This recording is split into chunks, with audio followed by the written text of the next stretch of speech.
Hello നമസ്കാരം മക്കളെ, ലീഡ്സിൻ്റെ മറ്റൊരു വീഡിയോയിലേക്ക് ഏവർക്കും സ്വാഗതം. ഓൺ എക്സാം അടുത്തിരിക്കുകയാണ് അല്ലേ? ബയോളജിയിൽ നിന്ന് 3 ചാപ്റ്റേഴ്സ് ആയിരിക്കും എക്സാമിന് ഉണ്ടായിരിക്കുക. അപ്പോൾ ഓരോ ചാപ്റ്റേഴ്സിലും ഏതൊക്കെയാണ് പ്രധാനപ്പെട്ട പോയിന്റുകൾ, ഏതൊക്കെയാണ് നിങ്ങൾ കൃത്യമായി പഠിക്കേണ്ടത് എന്ന് മനസ്സിലാക്കാനാണ് നമ്മളിന്ന് പോകുന്നത്. ഓക്കെ, എല്ലാവരും റെഡിയാണോ? അതെ, എന്നാൽ ബയോളജിൻ്റെ ഫസ്റ്റ് ചാപ്റ്റർ ഏതാണെന്ന് നോക്കാം. ഫസ്റ്റ് ചാപ്റ്റർ നമുക്കറിയാം, സെൻസേഷൻ ആൻഡ് റെസ്പോൺസ്, അറിയാനും പ്രതികരിക്കാനും. ഇതിലെ നിങ്ങൾ കൃത്യമായി പഠിക്കേണ്ട, ഒരിക്കലും സ്കിപ്പ് ചെയ്യരുത്, കൃത്യമായി പഠിക്കേണ്ട പ്രധാനപ്പെട്ട പോയിന്റ്സുകളാണ് ഇവിടെ പറയുന്നത്. ഫസ്റ്റ് വൺ, നെർവ് സെല്ല് അല്ലെങ്കിൽ നാഡീകോശം. പിന്നെ മൈലിൻ ഷീത്ത്, അതിൻ്റെ ഫങ്ഷൻസ്. പിന്നെ സിനാപ്സ് എന്താണ്. Then brain and spinal cord, മസ്തിഷ്കവും സുഷ്മ്നയും നോക്കണം. പിന്നെ റിഫ്ലെക്സ് ആക്ഷൻ, റിഫ്ലെക്സ് പ്രവർത്തനം. ദെൻ ഓട്ടോണോമസ് നെർവ് സിസ്റ്റം, സ്വതന്ത്ര നാഡീ വ്യവസ്ഥ. Then nerve system and disorders, നാഡീവ്യവസ്ഥയും അതിന് പറ്റുന്ന തകരാറുകളും. ഓക്കെ, നമുക്ക് പോകാം. ഫസ്റ്റ് വരുന്നത് ന്യൂറോൺസ് ആണ്. ന്യൂറോൺസിൻ്റെ പിക്ചർ നിങ്ങൾക്ക് കറക്റ്റായിട്ട് വരയ്ക്കാൻ അറിഞ്ഞിരിക്കണം. അല്ലെങ്കിൽ പിക്ചർ ക്വസ്റ്റ്യൻ പേപ്പറിൽ കാണുന്ന സമയത്ത് ഇത് ന്യൂറോണിൻ്റെ സെല്ലാണെന്ന് കൃത്യമായിട്ട് നിങ്ങൾക്ക് മനസ്സിലാവാൻ കഴിഞ്ഞിരിക്കണം. ഓക്കെ, ന്യൂറോൺസ് വരയ്ക്കാൻ മാത്രം പഠിച്ചാൽ പോരാ, അതിൻ്റെ ഓരോ ഭാഗങ്ങൾ, ഓരോ പാർട്ടുകൾ ഏതാണെന്ന് കൃത്യമായിട്ട് നിങ്ങൾക്ക് അറിഞ്ഞിരിക്കണം. നമുക്കറിയാലേ, axon, ആക്സോണൈറ്റ്, cell body, dendron, dendrite, ഒരുപാട് ഭാഗങ്ങൾ ഉണ്ട് അല്ലേ? ഫസ്റ്റ് നമുക്ക് ഏറ്റവും ഇമ്പോർട്ടൻ്റ് ആയ ഒരു ഭാഗത്തേക്ക് പോകാം. നെർവ് സെൽ അഥവാ നാഡീകോശം. നാഡീകോശത്തിൻ്റെ ചിത്രം വളരെ വ്യക്തമായിട്ട് നിങ്ങൾ പഠിച്ചതാണ് അല്ലേ? നാഡീകോശത്തിൻ്റെ ചിത്രം നിങ്ങൾക്ക് വരയ്ക്കുവാനും എവിടെയെങ്കിലും ക്വസ്റ്റ്യൻ പേപ്പറിൽ കണ്ടാൽ അത് നാഡീകോശം അല്ലെങ്കിൽ നെർവ് സെല്ലിൻ്റെ പിക്ചറാണെന്ന് മനസ്സിലാക്കാനും കഴിവ് വേണം. അതുമാത്രം ഉണ്ടായതുകൊണ്ട് കാര്യമില്ല, അതിൻ്റെ ഓരോ ഭാഗങ്ങൾ കൃത്യമായിട്ട് നിങ്ങൾക്ക് അടയാളപ്പെടുത്താൻ അറിഞ്ഞിരിക്കണം. ഏതൊക്കെ ഭാഗങ്ങളുണ്ട്?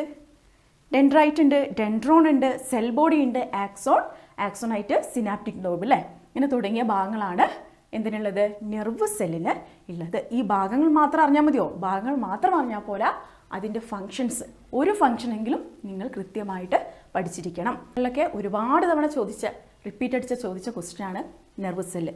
ഒരു പക്ഷേ പിക്ചർ നിങ്ങൾക്ക് തരും, ഐഡൻറ്റിഫൈ ദ സെല്ല് ഐഡൻറ്റിഫൈ ചെയ്യാൻ പറയും. അപ്പോൾ ചിത്രം കാണുമ്പോൾ നിങ്ങൾക്കത് മനസ്സിലാവണം, നാഡീകോശമാണ്. പിന്നെ എ ബി സി എന്നൊക്കെ പറഞ്ഞിട്ട് അടയാളപ്പെടുത്താൻ ഭാഗങ്ങൾ തരും. എ എന്തിനാണ്, ബി എന്തിനാണ്, സി എന്തിനാണ് എന്ന രീതിയിലും തരാം. അല്ലെങ്കിൽ ചിത്രം തന്നിട്ട് നിങ്ങളോട് ഡയറക്റ്റായിട്ട് പാർട്ട് ചോദിക്കാതെ അതിൻ്റെ ഫങ്ഷൻസ് ചോദിച്ചിട്ട് നിങ്ങളോട് പറയും വിവിധ പാർട്ടുകൾ കണ്ടുപിടിക്കാൻ. ഒരു എക്സാമ്പിൾ, നാഡീയ പ്രേഷകം അഥവാ ന്യൂറോ ട്രാൻസ്മിറ്റർ സ്രവിക്കുന്ന ഭാഗം എവിടെയാണെന്ന് ചോദിച്ചാൽ നിങ്ങൾക്ക് കൃത്യമായിട്ട് അറിയണം അത് സിനാപ്റ്റിക് നോബാണെന്നും അത് കൃത്യമായി സിനാപ്റ്റിക് നോബ് എവിടെയാണ് കാണപ്പെടുന്നതെന്നും നിങ്ങൾക്ക് അറിഞ്ഞിരിക്കണം. എവിടെയാണ് സിനാപ്റ്റിക് നോബ്? ഇവിടെ അല്ലേ? സിനാപ്റ്റിക് നോബ് കാണപ്പെടുന്നത് ഏറ്റവും അവസാന ഭാഗത്താണ്. സിനാപ്റ്റിക് നോബാണ് ന്യൂറോ ട്രാൻസ്മിറ്ററിനെ പ്രൊഡ്യൂസ് ചെയ്യുന്നത്. ക്ലിയർ? ന്യൂറോൺസ് ക്ലിയർ ആയോ? ഓക്കെ, ന്യൂറോൺസ് ഒരു കാരണവശാലും നിങ്ങൾ സ്കിപ്പ് ചെയ്യരുത് കേട്ടോ. ന്യൂറോണിൻ്റെ ചിത്രം കണ്ടാൽ നിങ്ങൾക്ക് മനസ്സിലാവണം.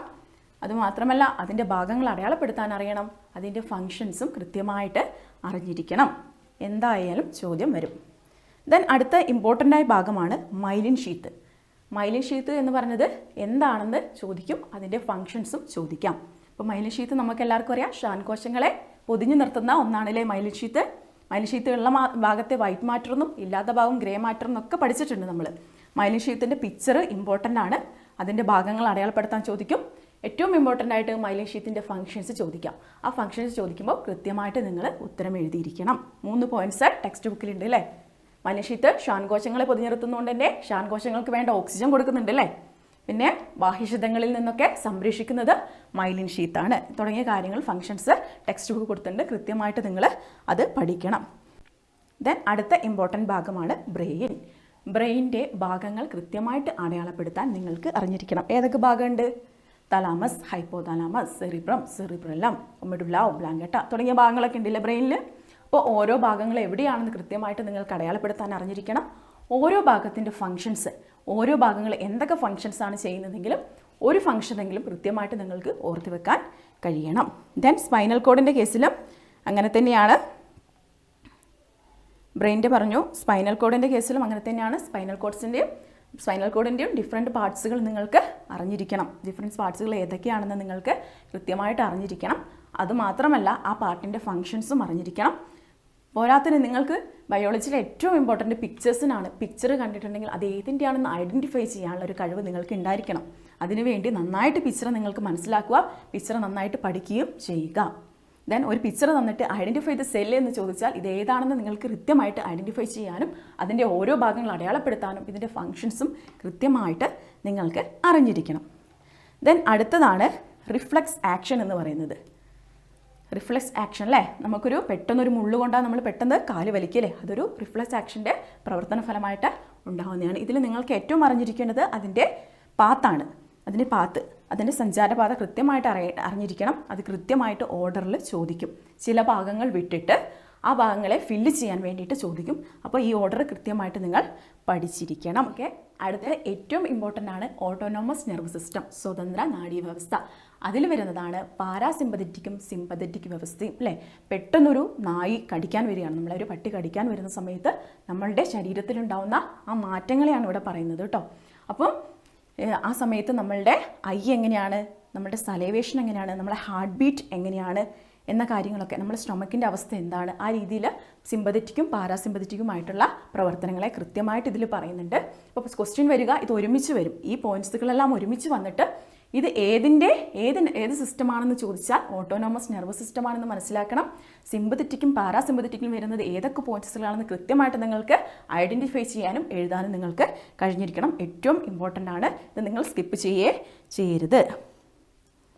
ദെൻ അടുത്തതാണ് ഈ ചാപ്റ്ററിലെ ലാസ്റ്റ് പോർഷനാണ് നെർവ് ഡിസോർഡർ എന്ന് പറയുന്നത്. നെർവ് ഡിസോർഡർ, നാഡി രോഗങ്ങൾ അല്ലേ. നാഡീവ്യവസ്ഥയ്ക്ക് ഉണ്ടാകുന്ന തകരാറ് മൂലം ഉണ്ടാകുന്ന 3 രോഗങ്ങളെയാണ് ടെക്സ്റ്റ് ബുക്കിൽ പറഞ്ഞിരിക്കുന്നത്. ആ രോഗങ്ങൾ കൃത്യമായിട്ട് നിങ്ങൾക്ക് അറിഞ്ഞിരിക്കണം. അതിൻ്റെ കോസസ്, കാരണങ്ങൾ, അതിൻ്റെ ലക്ഷണങ്ങൾ നിങ്ങൾക്ക് അറിഞ്ഞിരിക്കണം. ഒരു പക്ഷേ നിങ്ങളോട് ലക്ഷണം ചോദിക്കാം, ഇന്ന ലക്ഷണമാണോ ഒരാൾക്ക്, അദ്ദേഹത്തിന് എന്ത് അസുഖമാണ്, അതിന് കാരണം എന്താണ് എന്ന രീതിയിലും ചോദിക്കാം. അല്ലെങ്കിൽ ഇതൊരു മാച്ച് ദ ഫോളോയിങ് ആയിട്ട് ഈ 3 രോഗത്തിൻ്റെ ലക്ഷണങ്ങളും കാരണങ്ങളും ചോദിക്കാം. അത് നിങ്ങൾ കൃത്യമായിട്ട് മനസ്സിലാക്കണം. അപ്പോൾ ഒന്നാമത്തെ ചാപ്റ്ററിലെ ഏറ്റവും ഇമ്പോർട്ടൻ്റ് ആയ കാര്യങ്ങളാണ് നിങ്ങൾ കണ്ടു കഴിഞ്ഞത്. ഓക്കെ, അടുത്ത സെക്കൻഡ് ചാപ്റ്ററാണ് വിൻഡോസ് ഓഫ് നോളജ്, അറിവിൻ്റെ വാതായനങ്ങൾ. വിൻഡോസ് ഓഫ് നോളജ്, ഇതിൽ നമുക്കറിയാം, ഇതിലും കൂടുതൽ സ്ട്രക്ചേഴ്സാണ് വരുന്നത്. ഇതിൽ ഒരു കാര്യവും നമുക്ക് സ്കിപ്പ് ചെയ്യാൻ പറ്റില്ല, എല്ലാം ഇമ്പോർട്ടൻ്റ് ആണ്. ഓക്കെ, ഫസ്റ്റ് നമ്മൾ പഠിക്കുന്നത് ഐൻ്റെ സ്ട്രക്ചറും ഫങ്ഷൻസും കൃത്യമായിട്ട് പഠിക്കണം. അതിൻ്റെ ഭാഗങ്ങൾ, പാർട്സുകൾ അടയാളപ്പെടുത്താനും നിങ്ങൾക്ക് അറിഞ്ഞിരിക്കണം. പിന്നെ നമ്മളെ കണ്ണിലേക്ക് പ്രകാശം അടിക്കുന്ന സമയത്ത് കണ്ണിന് എന്തൊക്കെ മാറ്റങ്ങളാണ് വരുന്നത്, തീവ്രപ്രകാശം അല്ലെങ്കിൽ ലൈറ്റ് കുറഞ്ഞ സമയത്തുള്ള പ്രകാശ സമയത്ത് കണ്ണിന് എന്തൊക്കെ മാറ്റങ്ങളാണ് വരുന്നതെന്ന് അറിഞ്ഞിരിക്കണം. ഒരു ഇമേജ് എങ്ങനെയാണ് കണ്ണിൽ ഫോം ചെയ്യുന്നത്, കണ്ണിലെ ലെൻസ് ഏതാണെന്നൊക്കെ ഓർത്ത് വെക്കണം. പിന്നെ കെമിസ്ട്രി ഓഫ് വിഷൻ, നമ്മളെ കാഴ്ചയുടെ രസതന്ത്രം എങ്ങനെയാണെന്ന് അറിഞ്ഞിരിക്കണം. പിന്നെ കണ്ണിന് വരുന്ന അസുഖം, ഐ ഡിസോർഡർ, നമ്മളെ കണ്ണിൽ ഏതൊക്കെ അസുഖങ്ങളാണ് വരുന്നതെന്നും കൃത്യമായിട്ട് നിങ്ങൾ ഓർത്ത് വെക്കണം. ഇതൊന്നും സ്കിപ്പ് ചെയ്യാൻ പാടില്ല അല്ലേ. അതിൻ്റെ സ്ട്രക്ചർ നമുക്കറിയാം. ഐക്ക് ഒരുപാട് ഭാഗങ്ങളുണ്ട് അല്ലേ, ഒരുപാട് ഭാഗങ്ങളുണ്ട്. കോൺവെക്സ് ലെൻസാണ് ഐൻ്റെ ലെൻസ് നമുക്കറിയാം. കോർണിയുണ്ട്, പ്യൂപ്പിളുണ്ട്, അന്ധബിന്ദു, പീതബിന്ദു, അങ്ങനെ ഒരുപാട് ഭാഗങ്ങളുണ്ട്. ആ ഭാഗങ്ങൾക്കെല്ലാം ഒരുപാട് ഫങ്ഷൻസ് ഉണ്ട്. ആ ഫങ്ഷൻസ് നിങ്ങൾ കൃത്യമായിട്ട് അറിയണം. പിന്നെ ഐൻ്റെ കേസിൽ 2 ദ്രവങ്ങളെ പറ്റി പറയുന്നുണ്ട്, അക്വസ് ദ്രവവും വിട്രിയസ് ദ്രവവും. അക്വസ് ഫ്ലൂയിഡും വിട്രിയസ് ഫ്ലൂയിഡും അത് ഇമ്പോർട്ടൻ്റ് ആണ്. അതിൻ്റെ ഫങ്ഷൻസ് കൃത്യമായിട്ട് നിങ്ങൾ പഠിച്ചിരിക്കണം. അപ്പം അതിൻ്റെ കേസിൽ ഇത്രയും കാര്യങ്ങൾ നിങ്ങൾ കൃത്യമായിട്ട് ഓർക്കുക. ഓക്കെ, ദെൻ അടുത്തത് ഇയറാണ്. ഇയർ, നമ്മളുടെ ചെവിയിലെ 3 ഭാഗങ്ങളായിട്ടാണ് നമ്മൾ ചെവിനെ പഠിക്കുന്നത്. എക്സ്റ്റേണൽ, മിഡിൽ, ഇൻറ്റേണൽ അല്ലേ. എക്സ്റ്റേണൽ ഇയർ ഉണ്ട്, മിഡിൽ ഇയർ ഉണ്ട്, ഇൻറ്റേണൽ ഇയർ ഉണ്ട് അല്ലേ. എക്സ്റ്റേണൽ ഇയറിന് തന്നെ വ്യത്യസ്ത ഭാഗങ്ങളുണ്ട്, അതിന് വ്യത്യസ്ത ഫങ്ഷൻസ് ഉണ്ട് എന്നറിയാം അല്ലേ. എക്സ്റ്റേണൽ ഇയറിന് 3 ഭാഗങ്ങളുണ്ട് നമ്മൾ പഠിച്ചിട്ടുണ്ട്. ആ ഭാഗങ്ങൾ കൃത്യമായിട്ട് പഠിക്കുക, അതിൻ്റെ ഫങ്ഷൻസും കൃത്യമായിട്ട് നിങ്ങൾക്ക് അറിഞ്ഞിരിക്കുക. ദെൻ മിഡിൽ ഇയറിനും എത്ര ഭാഗങ്ങൾ നമ്മൾ പഠിച്ചു? 2 ഭാഗങ്ങൾ. 2 ഭാഗങ്ങളുണ്ട്, 3 അസ്ഥികളുണ്ട് അല്ലേ. ആ ഭാഗങ്ങൾ കൃത്യമായിട്ട് പഠിക്കുക, അതിൻ്റെ ഫങ്ഷൻസും കൃത്യമായിട്ട് അറിയാം. നിങ്ങൾക്ക് ഇയറിൻ്റെ വ്യത്യസ്ത ഭാഗങ്ങൾ തന്നിട്ട് ഇത് ഇൻറ്റേർണൽ ഇയറിലാണോ അല്ലെങ്കിൽ മിഡിൽ ഇയറിലാണോ അല്ലെങ്കിൽ എക്സ്റ്റേണൽ ഇയറിലാണോ പെടുന്നതെന്ന് ചോദിച്ചാൽ നിങ്ങൾക്കത് കൃത്യമായിട്ട് അതിൽ അറിയണമെങ്കിൽ ഈ ഭാഗം കൃത്യമായിട്ട് നിങ്ങൾ പഠിച്ചിരിക്കണം. ഇതിൻ്റെ ഫങ്ഷൻസും കൃത്യമായിട്ട് അറിഞ്ഞിരിക്കണം. ദെൻ ഓക്കെ, അടുത്തത് ഇൻറ്റേർണൽ ഇയറാണ്. ഇൻറ്റേർണൽ ഇയറിൻ്റെ ഭാഗങ്ങളും അതിൻ്റെ ഫങ്ഷൻസും നിങ്ങൾ കൃത്യമായിട്ട് അറിഞ്ഞിരിക്കുക. ഈ ഒരു 3 പിക്ചർ തന്നിട്ട് ഇത് ഏത് ഇയർ, ഇൻറ്റേർണൽ ആണോ മിഡിൽ ആണോ എക്സ്റ്റേണൽ ആണോ ചോദിച്ചാൽ അത് കൃത്യമായിട്ട് അറിഞ്ഞിരിക്കുക. അതിൻ്റെ ഭാഗങ്ങൾ അടയാളപ്പെടുത്താൻ അറിഞ്ഞിരിക്കണം. അത് മാത്രം പോരാ, അതിൻ്റെ ഫങ്ഷൻസും നമ്മൾക്ക് കൃത്യമായിട്ട് അറിഞ്ഞിരിക്കണം. ദെൻ അടുത്തത് അതിൽ ഏറ്റവും important, how is hearing possible? എങ്ങനെയാണ് കേൾവി സാധ്യമാകുന്നത്? ആ ഒരു ചോദ്യം ഇമ്പോർട്ടൻ്റ് ആണ്, പരീക്ഷയ്ക്ക് കൃത്യമായി വരും. അപ്പോൾ എങ്ങനെയാണ് നമ്മൾക്ക് കേൾവി സാധ്യമാകുന്നത് എന്നത് കൃത്യമായിട്ട് അറിഞ്ഞിരിക്കണം. ഈ പിക്ചറും നോക്കി വെക്കണം. ഈ പിക്ചർ കൃത്യമായിട്ട് നിങ്ങൾക്കറിയണം, അടയാളപ്പെടുത്താനും. ഓവൽ വിൻഡോയും റൗണ്ട് വിൻഡോയിൻ്റെയൊക്കെ ഫങ്ഷൻസ് കൃത്യമായിട്ട് നിങ്ങൾ പഠിക്കുക. ഈ പിക്ചർ അഥവാ ക്വസ്റ്റ്യൻ പേപ്പറിൽ കാണുന്ന സമയത്ത് ഇത് ചെവിയുടെ ഭാഗമാണ്, ഇത് ഇന്ന ഭാഗങ്ങൾ ഇതിനുണ്ട്, ആ ഭാഗങ്ങൾക്കൊക്കെ ഇന്ന ഫങ്ഷൻ ഉണ്ടെന്ന് കൃത്യമായിട്ട് നിങ്ങൾക്ക് അറിഞ്ഞിരിക്കണം. അടുത്തത് ഏറ്റവും ഇമ്പോർട്ടൻ്റ് ആയിട്ട് അവിടെ പറയുന്നത്, ചെവി എങ്ങനെയാണ് നമ്മളുടെ ബോഡി ബാലൻസ് ചെയ്യാൻ ഹെൽപ്പ് ചെയ്യുന്നത്, ചെവിക്ക് എന്താണ് റോള് എന്ന് കൃത്യമായിട്ട് നിങ്ങൾ അറിഞ്ഞിരിക്കുക. ആ സ്ട്രക്ചർ ഒന്ന് ജസ്റ്റ് നോക്കി വെക്കുക. ഓക്കെ.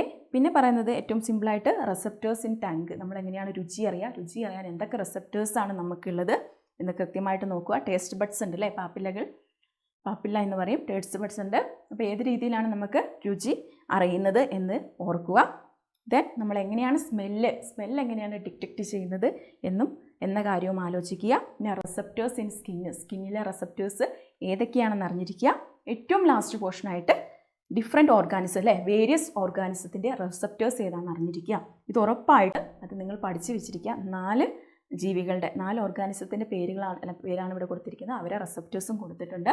അത് കൃത്യമായിട്ട് നിങ്ങൾക്ക് മനസ്സിലായിരിക്കണം.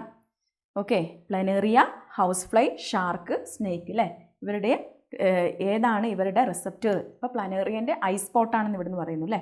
ഐസ് സ്പോട്ട്, അപ്പോൾ പ്ലനേറിയ എന്ന് എഴുതിയിട്ട് അവിടെ ബ്ലാങ്ക് ഇട്ടാൽ അവിടെ ഐസ് സ്പോട്ടാണ് എന്ന കാര്യം നിങ്ങൾക്ക് ഓർമ്മ വരണം, അതിൻ്റെ റിസപ്റ്റർ എന്ന് പറയുന്നത്. ആ രീതിയിൽ ഈ 4 കൃത്യമായിട്ട് പഠിക്കുക. ഓക്കെ. നമുക്ക് ലാസ്റ്റായിട്ട് 3rd ചാപ്റ്ററിലേക്ക് പോകാം അല്ലേ. 3rd ചാപ്റ്ററിൻ്റെ പേര് കെമിക്കൽ മെസ്സേജ് ഫോർ ഹോമിയോസ്റ്റാസിസ്, അല്ലെങ്കിൽ സമസ്ഥിതിക്കായുള്ള രാസ സന്ദേശം. ഇതിൽ മെയിനായിട്ട് നമ്മൾ പഠിക്കുന്നത് എൻഡോക്രൈൻ ഗ്ലാൻസ് എന്ന് വെച്ചാൽ അന്തസ്രാവ ഗ്രന്ഥികൾ. 10 എൻഡോക്രൈൻ ഗ്ലാൻസിനെ കുറിച്ച് നമ്മൾ പ്രധാനമായിട്ടും ഇവിടെ പഠിക്കുന്നുണ്ട്. ഏതൊക്കെയാണ്? പാൻക്രിയാസ് ഉണ്ട്, തൈറോയിഡ് ഉണ്ട്, തൈമസ് ഉണ്ട്, adrenal, pineal, pituitary, hypothalamus, testis, ovary, ഇങ്ങനെ തുടങ്ങിയ 10 അഡ്രീനൽ ഗ്ലാൻഡ് അല്ലെങ്കിൽ അന്തസ്രാവ ഗ്രന്ഥികളെ കുറിച്ചാണ് മെയിനായിട്ട് ഈ ചാപ്റ്ററിൽ പഠിക്കുന്നത്. അപ്പോൾ ഇതിൽ എല്ലാ ഗ്ലാൻസുകളും അത്രയ്ക്കും ഇമ്പോർട്ടൻസ് ആണ്, ഒന്നും സ്കിപ്പ് ചെയ്യാൻ നിങ്ങൾ പറ്റില്ല, എല്ലാം കൃത്യമായിട്ട് പഠിക്കുക. ഫസ്റ്റ് ഈ ചാപ്റ്ററിൽ നിങ്ങൾ പഠിക്കുന്നത് പാൻക്രിയാസ് ഗ്ലാൻഡ് അഥവാ പാൻക്രിയാസ് ഗ്രന്ഥിയാണ്. പാൻക്രിയാസ് മുറിച്ച് കഴിയുമ്പോൾ അതിനകത്ത് ഐലറ്റ് ഓഫ് ലാംഗർഹാൻസ് എന്ന് പറഞ്ഞ കോശങ്ങളുണ്ടെന്ന് അറിയുക. അതിൽ ആൽഫ ബീറ്റയുണ്ട്. ആൽഫ ഒരു ഹോർമോണിനെ പ്രൊഡ്യൂസ് ചെയ്യും, ബീറ്റ ഒരു ഹോർമോണിനെ പ്രൊഡ്യൂസ് ചെയ്യും. ഇവ രണ്ടും കൂടി ചേർന്നിട്ട് എന്ത് ഫംഗ്ഷനാണ് ചെയ്യുന്നതെന്ന് ഓർക്കുക. എന്താ? ബ്ലഡിലെ ഗ്ലൂക്കോസിനെ കൺട്രോൾ ചെയ്യുക. ദെൻ ബ്ലഡിലെ ഗ്ലൂക്കോസിൻ്റെ അളവ് കൃത്യമായിട്ട് നിങ്ങൾ പഠിച്ചിരിക്കണം. 70, 110 ആണ്. ദെൻ കാൽസ്യത്തിൻ്റെത് 9, 11 ആണ്. അത് അങ്ങോട്ടും ഇങ്ങോട്ടും മാറിപ്പോകരുത്. ബ്ലഡിലെ കാൽസ്യത്തിൻ്റെ അളവ് ചോദിച്ചാൽ കൃത്യമായിട്ടത് ഓർമ്മയിൽ വരണം. ഇത് അങ്ങോട്ടും ഇങ്ങോട്ടും കൺഫ്യൂഷൻ ആവരുത്. ദെൻ ഈ ഓരോ ഗ്ലാൻഡും ഗ്രന്ഥികളും വളരെ ഇമ്പോർട്ടൻ്റ് ആണ്. പാൻക്രിയാസും തൈറോയ്ഡ് ഗ്രന്ഥിയാണ് നമ്മൾ കൂടുതലായിട്ട് ഡീപ്പായിട്ട് പഠിച്ചത്. പിന്നെ പിറ്റ്യൂട്ടറി ഗ്ലാൻഡുമാണ് കൂടുതലായിട്ട് പഠിച്ചത്. ബാക്കിയൊക്കെ സിമ്പിളായിട്ടാണ് കൊടുത്തിരിക്കുന്നത്. എന്താണ് ഗ്ലാൻഡ്, ഏത് ഹോർമോണാണ് പ്രൊഡ്യൂസ് ചെയ്യുന്നത്, അതിൻ്റെ ഫംഗ്ഷൻ എന്താണെന്ന് മാത്രമേ പഠിക്കുന്നുള്ളൂ. പക്ഷേ പാൻക്രിയാസിൻ്റെ കേസിലൊക്കെ 2 സെല്ലുണ്ട്. 2 സെല്ലും വ്യത്യസ്ത ഹോർമോണാണ് പ്രൊഡ്യൂസ് ചെയ്യുന്നത്. ഈ വ്യത്യസ്ത ഹോർമോണുകൾ വ്യത്യസ്ത ഫംഗ്ഷനാണ്. ഒരാൾ ഗ്ലൂക്കോസ് കൂടുന്ന സമയത്ത് പ്രവർത്തിക്കുന്നു, ഒരാൾ ഗ്ലൂക്കോസ് കുറയുന്ന സമയത്ത് പ്രവർത്തിക്കുന്നു എന്ന കാര്യങ്ങളൊക്കെ നമ്മൾ പഠിച്ചു. തൈറോയ്ഡ് ഗ്ലാൻഡിലും പഠിച്ചു. ഹൈപ്പോതൈറോയിഡിസം ഉണ്ട്. തൈറോയ്ഡ് ഗ്രന്ഥിയിലെ അയൺ ഡെഫിഷ്യൻസി മൂലം ഉണ്ടാകുന്ന അസുഖമാണ് ഗോയിറ്റർ എന്ന് പറഞ്ഞിട്ടുണ്ടായിരുന്നു. ദെൻ കുട്ടികളിൽ ഹൈപ്പോതൈറോയിഡിസം വരുമ്പോൾ കുട്ടിക്ക് ക്രെട്ടനിസം, വലിയ ആൾക്കാർക്കാണെങ്കിൽ മിക്സഡിമ അല്ലേ. കുട്ടി ക്രെട്ടനിസം ആ രീതിയിൽ ആലോചിക്കാം. വലിയ ആൾക്കാരാണ് മിക്സിയിൽ അരയ്ക്കുന്നതെന്ന് ആലോചിച്ചാൽ വലിയ ആൾക്കാരിൽ വരുന്നതാണ് മിക്സഡിമ. ആ രീതിയിൽ അത് ചിന്തിക്കണം. ദെൻ ഗോയിറ്റർ ആലോചിക്കണം. ഏത് എലമെൻറ്റിൻ്റെ ഡെഫിഷ്യൻസി മൂലം ഉണ്ടാകുന്ന അസുഖമാണെന്ന് ചിന്തിക്കുക. അയൺ ഡെഫിഷ്യൻസി മൂലമാണ്. പിന്നെ ഇൻസുലിൻ, ഗ്ലൂക്കോഹോണിൻ്റെ ഫംഗ്ഷൻ എന്താണെന്ന് നമുക്കറിയാം. രക്തത്തിലെ ഗ്ലൂക്കോസിൻ്റെ അളവ് കുറയുമ്പോൾ പ്രവർത്തിക്കുന്നു. ഇൻസുലിൻ രക്തത്തിലെ ഗ്ലൂക്കോസിൻ്റെ അളവ് കൂടുമ്പോൾ പ്രവർത്തിക്കുന്നു. ദെൻ രക്തത്തിലെ ഗ്ലൂക്കോസിൻ്റെ അളവ് കൂടിയിട്ടുണ്ടെങ്കിൽ വരുന്ന അസുഖം നമുക്കറിയാം, ഡയബറ്റീസ് മെലിറ്റസ് അഥവാ പ്രമേഹ രോഗം. അതും നിങ്ങൾ ചിന്തിക്കണം. പിന്നെ ഭക്ഷണം കഴിക്കുന്നതിന് മുമ്പ് നമ്മൾ ബ്ലഡ് ടെസ്റ്റ് ചെയ്യുമ്പോൾ നമ്മളുടെ ബ്ലഡിലെ ഗ്ലൂക്കോസിൻ്റെ അളവ് 126 ആണെങ്കിൽ ഉറപ്പാണ് അദ്ദേഹം പ്രമേഹ രോഗിയാണ്. പിന്നെ അതിൻ്റെ ലക്ഷണങ്ങൾ ആലോചിക്കുക. കൂടെ ദാഹം, വിശപ്പ്, കൂടെയുള്ള മൂത്രമൊഴിക്കൽ. ഓക്കെ, യൂറിനേഷൻ, ആ കാര്യവും നിങ്ങൾ കൃത്യമായിട്ട് ആലോചിച്ച് വെക്കണം. ദെൻ അടുത്തതാണ് തൈമസ് ഗ്ലാൻഡ്. തൈമസ് ഗ്ലാൻഡ് ആണ് യുവത്വ ഹോർമോൺ എന്നറിയപ്പെടുന്നത്. തൈമസ് ഗ്ലാൻഡ് ഉൽപ്പാദിപ്പിക്കുന്ന തൈമോക്സിൻ ആണെന്ന കാര്യം നിങ്ങൾക്ക് ആലോചിക്കണം. അത് ഉറപ്പായും ചോദിക്കാം. യുവത്വ ഹോർമോൺ എന്നറിയപ്പെടുന്നത് ഏത് ഹോർമോണാണ്? ആ ഹോർമോണിനെ പ്രൊഡ്യൂസ് ചെയ്യുന്ന ഏത് ഗ്രന്ഥിയാണെന്ന് ചോദിച്ചാൽ തൈമസ് ഗ്രന്ഥിയാണ്. തൈമോക്സിൻ ആണ് യുവത്വ ഹോർമോണിനെ പ്രൊഡ്യൂസ് ചെയ്യുന്നതെന്നും കൃത്യമായിട്ട് നിങ്ങൾക്ക് അറിഞ്ഞിരിക്കുക. ദെൻ അഡ്രീനൽ ഗ്ലാൻഡിന് പിന്നെ നമ്മൾ പഠിച്ചത് അഡ്രീനൽ ഗ്ലാൻഡാണ് അല്ലേ. അഡ്രീനൽ ഗ്ലാൻഡിന് ഇന്നറുണ്ട് ഔട്ടറുണ്ട് അല്ലേ. മലയാളംകാരോട് ഞാൻ പറഞ്ഞിരുന്നു, മലയാളംകാർക്ക് ഓർത്ത് വെക്കാൻ ഉമ പുക എന്നാലോചിക്കുക. ഉൾഭാഗം മെഡുലയും പുറംഭാഗം കോർട്ടക്സും. ഉമ പുക. ഇത് അങ്ങോട്ടും ഇങ്ങോട്ടും മാറി കൺഫ്യൂഷൻ ആവാതിരിക്കാൻ ആ രീതിയിൽ ഓർത്ത് വെച്ചാൽ നിങ്ങൾക്ക് പെട്ടെന്ന് കിട്ടും. അപ്പോൾ കോർട്ടക്സും ഹോർമോൺസിനെ പ്രൊഡ്യൂസ് ചെയ്യുന്നുണ്ട്, മെഡുലയും ഹോർമോൺസിനെ പ്രൊഡ്യൂസ് ചെയ്യുന്നുണ്ട്. അതിന് കൃത്യമായ ഫംഗ്ഷനുണ്ട്. ആ കൃത്യമായ ഫംഗ്ഷൻസ് നിങ്ങൾ പഠിച്ചിരിക്കണം. പിന്നീട് നമ്മൾ പഠിച്ചത് പൈനൽ ഗ്ലാൻഡ് ആണ്, അല്ലെങ്കിൽ പൈനൽ ഗ്രന്ഥി. പൈനൽ ഗ്രന്ഥിനെയാണ് നമ്മൾ ബയോളജിക്കൽ ക്ലോക്ക് അല്ലെങ്കിൽ ജൈവഘടികാരം എന്ന് പറയുന്നത്. അങ്ങനെയും ചോദ്യം വരാം. മനുഷ്യ ശരീരത്തിലെ ജൈവഘടികാരം അല്ലെങ്കിൽ ബയോളജിക്കൽ ക്ലോക്ക് എന്നറിയപ്പെടുന്നത് ഏത് ഹോർമോണാണ്, അല്ല ഏത് ഗ്ലാൻഡാണ് എന്ന് ചോദിച്ചാൽ പൈനൽ ഗ്ലാൻഡാണെന്ന് കൃത്യമായിട്ട് അറിഞ്ഞിരിക്കണം. പൈനൽ ഗ്ലാൻഡ് ഉൽപ്പാദിപ്പിക്കുന്ന ഹോർമോൺ അറിഞ്ഞിരിക്കണം. ഏതാ ഹോർമോൺ? മെലാട്ടോണിൻ അല്ലേ. മെലാട്ടോണിനാണ് പൈനൽ ഗ്ലാൻഡ് ഉൽപ്പാദിപ്പിക്കുന്ന ഹോർമോൺ എന്ന് കൃത്യമായിട്ട് നിങ്ങൾക്ക് ഓർത്ത് വെക്കണം. Then pituitary gland. പിറ്റ്യൂട്ടറി ഗ്ലാൻഡിന് ആൻറ്റീരിയർ ലോബുണ്ട്, പോസ്റ്റീരിയർ ലോബുണ്ട്. ആൻറ്റീരിയർ ലോബാണ് ഹോർമോൺസിനെ പ്രൊഡ്യൂസ് ചെയ്യുന്നതെന്ന് പറഞ്ഞു. പോസ്റ്റീരിയർ ലോബിന് ഹോർമോൺസിനെ പ്രൊഡ്യൂസ് ചെയ്യാൻ കഴിവില്ല. ഹൈപ്പോതലാമസ് പ്രൊഡ്യൂസ് ചെയ്യുന്ന 2 ഹോർമോൺസിനെ സംഭരിച്ച് വെക്കൽ അല്ലെങ്കിൽ സ്റ്റോർ ചെയ്യലാണ് പോസ്റ്റീരിയർ ലോബിൻ്റെ ഫംഗ്ഷൻ എന്ന് നിങ്ങൾക്ക് അറിയാം. ആ കാര്യങ്ങളും ഓർത്ത് വെക്കുക. പിന്നെ ഹൈപ്പോതലാമസിന് റിലീസിങ് ഹോർമോണും ഇൻഹിബിറ്ററി ഹോർമോണും ഉണ്ടെന്ന് ആലോചിക്കുക. അതിൻ്റെ രണ്ടിൻ്റെയും ഫംഗ്ഷൻസും കൃത്യമായിട്ട് ആലോചിച്ച് വെക്കുക. Then testis, ovary. Testis produce ചെയ്യുന്ന ഹോർമോൺ എന്താ, അതിൻ്റെ ഫംഗ്ഷൻ എന്ന് അറിയണം. ഓവറി പ്രൊഡ്യൂസ് ചെയ്യുന്നത് ഹോർമോൺ എന്താ, അതിൻ്റെ ഫംഗ്ഷൻസും അറിയണം. അപ്പോൾ ഇത്രയും, ഇതിലൊന്നും നമുക്ക് സ്കിപ്പ് ചെയ്യാനില്ല. 10 ഗ്രന്ഥികളാണ് നമ്മൾ പഠിച്ചത്. ആ 10 ഗ്രന്ഥി കൃത്യമായിട്ട് എന്താണെന്നും അത് പ്രൊഡ്യൂസ് ചെയ്യുന്ന ഹോർമോൺ എവിടെയാണെന്നും ആ ഹോർമോണിൻ്റെ ഫംഗ്ഷൻ എന്താണെന്ന് പറയണം. അത് മാത്രം അറിഞ്ഞാൽ പോരാ, അത് എവിടെയാണ് സ്ഥിതി ചെയ്യുന്നതും എവിടെ നമ്മുടെ ശരീരത്തിലെ ഏത് ഭാഗത്താണ് ഇവ കാണപ്പെടുന്നതെന്ന് കൃത്യമായിട്ട് നിങ്ങൾക്ക് അറിഞ്ഞിരിക്കണം. ഓക്കെ. പിന്നെ ചിലപ്പോൾ ചില കേസിൽ ഈ ഗ്രന്ഥിയുടെ പിക്ചർ തരാം. ഗ്രന്ഥിൻ്റെ പിക്ചർ തന്നിട്ട് ഐഡൻറ്റിഫൈ ദ ഗ്ലാൻഡ് എന്ന് ചോദിക്കാം. അപ്പോൾ അത് കൃത്യമായിട്ട് ഇന്ന ഗ്ലാൻഡാണെന്ന് നിങ്ങൾക്ക് അറിഞ്ഞിരിക്കണം. ഒരു പക്ഷേ ഈ പാൻക്രിയാസിൻ്റെ പിക്ചർ നിങ്ങൾക്ക് തന്നിരിക്കാം. പാൻക്രിയാസിൻ്റെ പിക്ചർ തന്നിട്ട് ചോദിക്കും ഐഡൻറ്റിഫൈ ദ ഗ്ലാൻഡ്സ്. പിന്നെ അത് അടയാളപ്പെടുത്താൻ മാർക്ക് ചെയ്യാൻ വരും. A, B പാർട്ട് മാർക്ക് ചെയ്യാൻ വേണ്ടിയിട്ട് വരും. ഓക്കെ, അതും നിങ്ങൾ പിക്ചറും നിങ്ങൾ കറക്റ്റായിട്ട് നോക്കിയിരിക്കണം. ദെൻ നമ്മൾ പോയിരിക്കുന്നത് ഫിറമോണുകൾ എന്ന ഒരു പോർഷനിലേക്കാണ് പോയത്. ഫിറമോൺ എന്താ? നമുക്ക് ആശയവിനിമയമൊക്കെ നടത്താൻ വേണ്ടിയിട്ടല്ലേ, മറ്റു ജീവികളിലെ ആശയവിനിമയത്തിനും ഫുഡിനും വേണ്ടിയിട്ടും നടപ്പാത റെഡിയാക്കാനൊക്കെ വേണ്ടിയിട്ടുള്ള മറ്റു ജീവികൾ സ്രവിക്കുന്ന പുറത്തേക്ക് സെക്രീറ്റ് ചെയ്യുന്ന ഒന്നാണ് ഫിറമോൺ. ഒരു രാസവസ്തു, കെമിക്കൽ സബ്സ്റ്റൻസ് ആണ് ഫിറമോൺ എന്ന് നമ്മൾ പഠിച്ചിട്ടുണ്ടായിരുന്നു. അപ്പോൾ ടെക്സ്റ്റ് ബുക്കിൽ 3 എക്സാമ്പിൾസ് ആണ്. 3 പേര് ഉൽപ്പാദിപ്പിക്കുന്ന ഫിറമോൺസ് കൃത്യമായിട്ട് കൊടുത്തിട്ടുണ്ട്. ആ 3 പേര് ആരാണെന്നും അവ ഉൽപ്പാദിപ്പിക്കുന്ന ഫിറമോൺസ് ഏതാണെന്നും കൃത്യമായിട്ട് നിങ്ങൾ ഐഡൻറ്റിഫൈ ചെയ്യാൻ നിങ്ങൾക്കറിയണം. നിങ്ങൾക്ക് ഒരു പക്ഷേ ഒരു ക്വസ്റ്റ്യൻ ചെയ്യാം, കൂട്ടത്തിൽ പെടാത്തത് ഏത്, ഓഡ് വൺ ഏതാണ് എന്ന് ചോദിക്കാം.